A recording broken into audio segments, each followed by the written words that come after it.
Assalamualaikum warahmatullahi wabarakatuh. Madayaw maayong adlaw kaninyong tanan. Magandang araw sa inyong lahat. Ngayong araw, ipinapaabot ko ang aking taus-pusong pagbati sa lahat ng mga ina at sa lahat ng mga tumatayong ina sa ating mga tahanan. Bilang isang ina, alam ko ang bigat at saya ng ating tungkulin.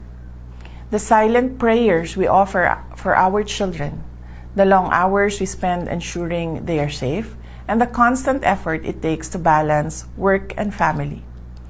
To nurture a child and lead a household is one of the most challenging roles any woman can take. But it is also the most rewarding.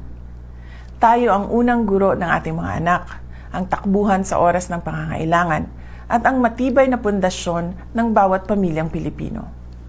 Ikarangal natin ang sakripisyo at katatagan ng bawat nanay, mula sa mga nag-aaruga sa loob ng bahay hanggang sa mga Pilipinang nagtatrabaho sa labas ng bansa.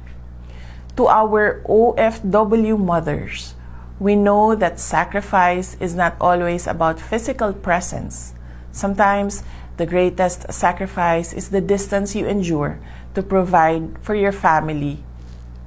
Salamat sa inyong katatagan.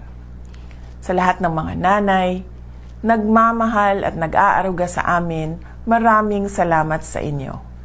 Maligayang araw ng mga ina.